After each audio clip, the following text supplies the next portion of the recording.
Hello, welcome back to Morsels and Motors. I'm Sean, and today we're going to be looking at something a little bit different from the usual stuff on my channel. There were a couple of people who wanted to, who'd spotted this in the background of some of my videos, which is my 2018 Volkswagen Tiguan. So I thought I'd share my insights to this, give you a little real-world review of what it's like to live with. So here goes. I've also invested in a microphone, so hopefully that'll mean that you'll hear me a little bit better. So this is a 2018 Volkswagen Tiguan Mark II. It's much prettier shape than the original Tiguan, which seemed to be quite ungainly, especially from the sort of back quarters. I think this is quite a handsome car, apart from the very back view. I'll show you in a second. So we've lived with this car for about 2 years now, and really I have to say that it is an excellent car. I'll say from the off, yes, it's an SUV. Yes, a lot of people don't like SUVs, particularly people who like classic cars. But an SUV suits what we need for it. I've got people in my life who have mobility difficulties, and so the SUV is really helpful for them to be able to get into it, into a car more easily. So that's why we've got it.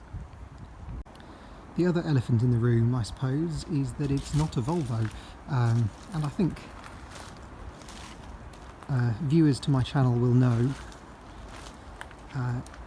quite how much of a Volvo nut I am, and will be surprised that my modern daily is actually a Volkswagen. This is a back view that I just don't particularly like that back view.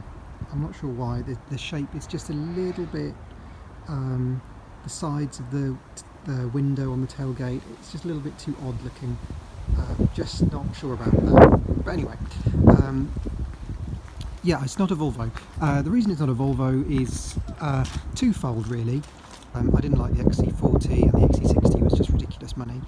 And the second reason is that I think Volvo have really changed over the last few years and become, for me, just a little bit too upmarket and cool. I always like to drive something that's a little bit different, and I don't want something that looks like it's an aspirational toy. So I went for a test drive of a few things, looked at Skodas, but really I settled on the Tiguan fairly early on, because I'd seen the Mark II had come out and I knew that it was a really good shape, really good size, and it would suit us well. So yeah, we got that. Let's have a little look inside.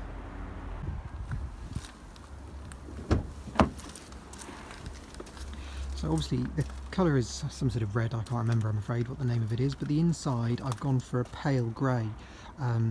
About 99% of modern cars, and Volkswagens especially, are sold with a black or dark grey interior, and I really don't like that. I find it dark and oppressive.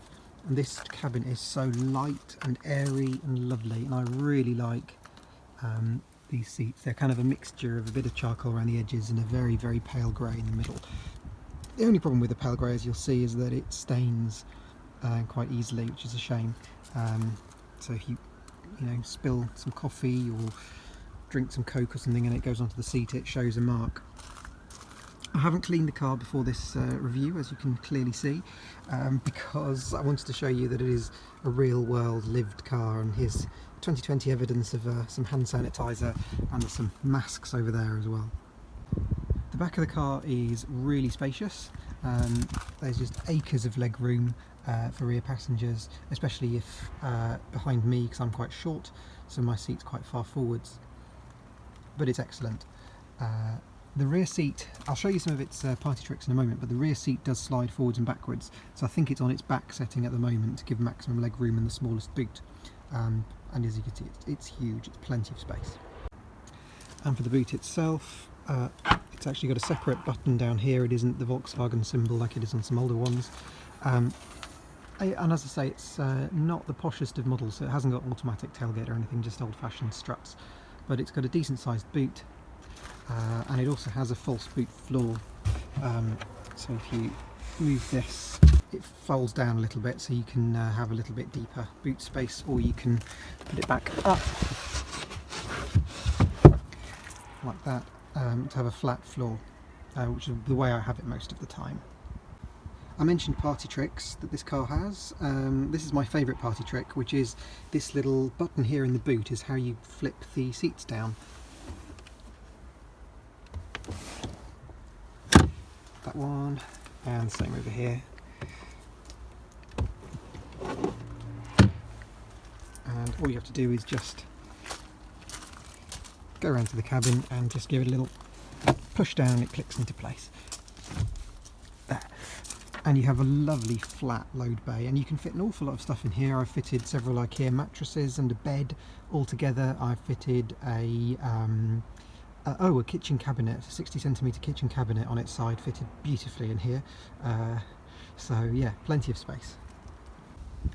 Another party trick is the way these seats fold back up, which is there's a little tag here that you pull and they pop back up. But you can set the seats at any angle you like, so it starts to clamp in place about there, but you can also put it like all the way back or a little bit, so that if you have a load in the boot that's just a little bit awkward, a little bit squarer, you can just tilt those seats back up a little bit. I mean, that's ridiculous, I'll put it back a bit now. But you can just tilt them up a little bit and fit more stuff in and still fit rear seat passengers in some relative comfort.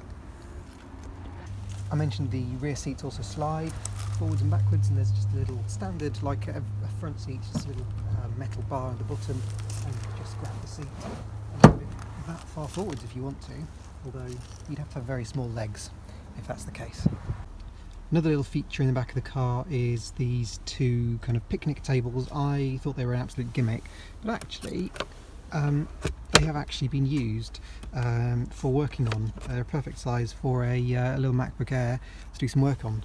So what's it like to live with and drive? So we'll start with driving to start with, and I think it drives really well. It's a modern car, so you're very, very insulated from the world. It's pretty quick. This is a 2-litre diesel with 150 odd horsepower. It's pretty quick, but there's a big caveat to that. So this is an automatic, it's the DSG, which is a 7-speed automatic that the VW group offers. Now, I find this gearbox very, very sluggish in two particular respects. The first respect is when pulling off or pulling away from a junction. You put your foot down and it just has a think. There's a few milliseconds when there's something in the computer system of the car has a little think to say, ooh, he's just pressed the accelerator, maybe we should do something like, I don't know, engage a gear and go. And that split second is scary, especially if you're on a very large roundabout. For example, in Milton Keynes, I remember taking my parents back to the train station there, and there was a roundabout where I had a small gap to go onto the roundabout, press the accelerator, and you just felt like absolutely nothing happened. So at that stage what you do is you panic, you press more on the accelerator, and the car eventually kind of launches forwards into the middle of the roundabout. You get there, but it's not a fun experience. The other way I find the gearbox sluggish is say that you're on a dual carriageway or a motorway doing about 50 miles an hour because there's a slow lorry in front of you or something like that. There's a load of cars in the fast lane shooting past, but you see a gap and you think, brilliant, that's my gap, I'm going to go for it. Switch your indicator on, off you pop. Oh my goodness, it takes a good second or two for it to think, oh, maybe you might want to be down in 4th gear or 5th gear rather than 7th. And eventually it does. It kicks you down to 3rd or 4th or whatever it feels like is the appropriate gear, and it gives you all the power you need. But there's that delay. It's just a few split seconds, but that's enough to make you think, oh dear, I think I've, shouldn't have made that manoeuvre. And it's scary. I'm used to driving other automatics. The Volvo 240 that you can just see behind my head there is a traditional automatic, as was the Saab that I had before. The yellow convertible that you might remember, and both of those are instantly responsive to your foot on the accelerator. The gearbox completely just goes because there's obviously no computer brain having to think about anything. So that's my main and major criticism with this car, is that little hesitation. Right, so let's show you around the cabin of this Tiguan and see the things that I like about it. I really like this touchscreen infotainment system. Well, the main thing I like about it really is that actually these controls here, the heater controls, heated seats, air conditioning, etc., are not touchscreen, because they're the sort of thing that I really want to be able to adjust without having to take my eyes off the road. And that's one of the main reasons I didn't buy one of the new Volvos, because they've gone for a big vertical touchscreen in the middle of the dashboard, and all the controls on that, you know, if you wanted to put the heater fan down or put your heated seat up or whatever, are in there. And I really didn't like that. Same with the volume controls, that kind of thing. No, I don't like that. My mum has it and I'm not a fan. This has got a physical knob for the volume and a kind of off button. The infotainment system itself is, let me turn it on, is really good. We're going to have a copyright infringement if I don't turn the radio off. Run. I found it. There we go. It's got a DAB radio, obviously, which is pretty good. The only thing is that sometimes it loses signal when you're travelling, and it takes a little while for it to think about finding a different transmitter.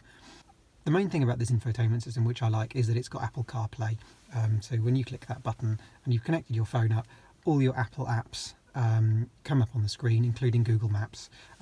So although this car does have a built-in sat-nav, I think I may have used it twice before I discovered that the way Google Maps works is just so much better, because you simply, you know, before you set off, get on your phone, type in where you want to go, click directions, click start, plug the phone in, and there's done.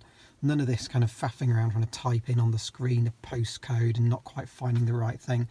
No, I'm an Apple CarPlay fan, sorry about that. Lots of people hate electric or electronic handbrakes. I really haven't got a problem with it. We've got a cute little cup holder in here, so you slide this back and you press one of these little buttons and boom, out pops the cup holder. Really fun, and that kind of pops like that, so it grabs onto your mug. Really good. The glove box is fairly small, just about room for the manual, not a lot else. There's kind of CD player and that kind of thing in there if you wanted such things. Big door pockets, they're good. And up here, as a lot of Volkswagens do have, you've got a fun little cubby hole for your sunglasses, which I really like. Oh, I forgot, there's a fun little cubby hole at the top of the dashboard too. And by little, it is really little. It kind of just holds some tissues. It's and it won't open properly if you stuff too much stuff in it. A couple of things I don't like. The light controls are down here, which is fine, but the thing I don't like about it is the auto mode. The auto mode gives you automatic headlamps, so automatic dipped beam and main beam at night. Doesn't work, it's hopeless. It does work, but it's slow. It's too slow to react. I feel like I'm going to blind other people. It stresses me out. So what I have to do is at night is I switch it over to that, the last one there, which is just manual control, which then gives you a standard control on here for dim dip. I don't like the Volkswagen Group's way of dim dipping, because it's a push pull for dipped headlights and main beam. I don't like that. I prefer the Volvo one, where it's you squeeze it once and then you squeeze it again to turn it on and turn it off.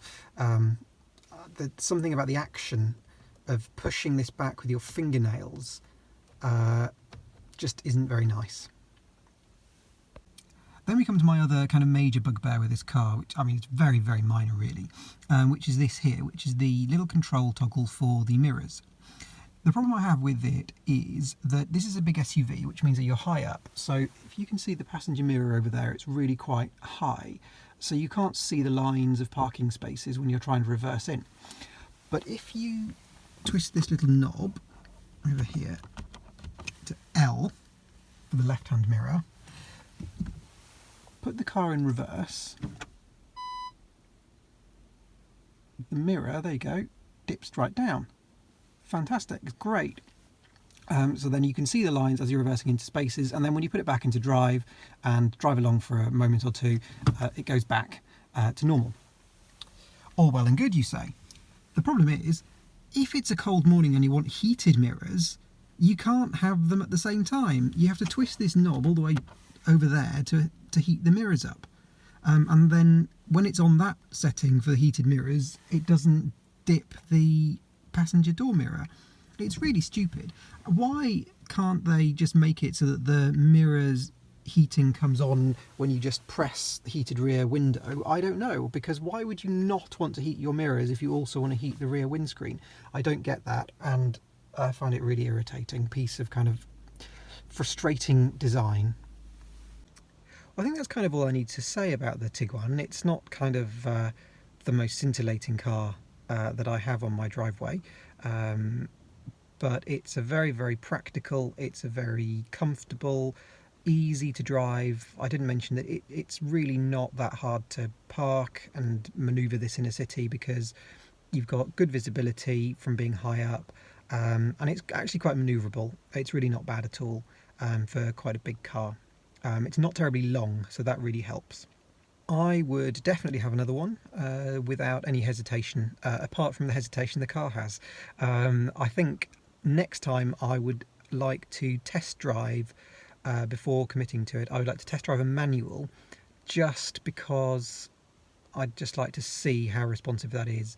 I do miss a manual, but then at the same time I really appreciate the automatic, because I do a lot of motorway driving, and kind of big strange roads that I don't necessarily know, so it's really useful to be able to have the automatic and you don't have to concentrate on gears or any of that rubbish.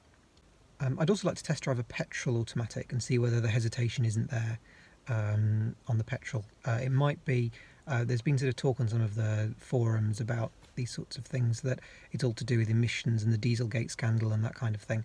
Oh, by the way, this car does take AdBlue, but I've only had to fill it up once, and I've done like 20,000 something miles, so it really, and it's, I can't remember, 30 quid or something to fill it up with the AdBlue, so it's basically nothing at all, not a problem.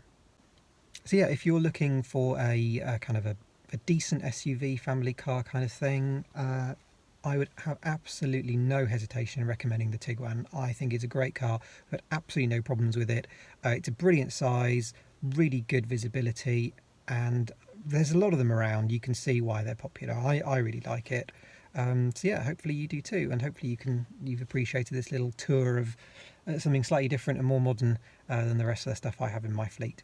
You'll note we haven't looked under the bonnet, because I think I might have opened the bonnet once or twice just to put washer fluid in. So yeah, I'm a modern car owner in the true sense of modern car ownership. Of I have no idea how any of it works. Not interested. Don't know. Whatever. It gets me from A to B very economically. It does averages about 48, 49, 50 miles per gallon, depending on the type of journey, which is a little bit lower than the Volvo V40 and every other Volvo I've had before, but then it's a bigger, heavier car, so I suppose I shouldn't be too surprised. It isn't four-wheel drive, it's just front-wheel drive. It's a entirely fake 4x4. So there we go. I think I've covered everything. I keep thinking of things, I keep adding them in, but hopefully that is everything covered. Stay tuned for more videos on my channel, and do like and subscribe, as the usual YouTube saying goes. See you again soon. Bye.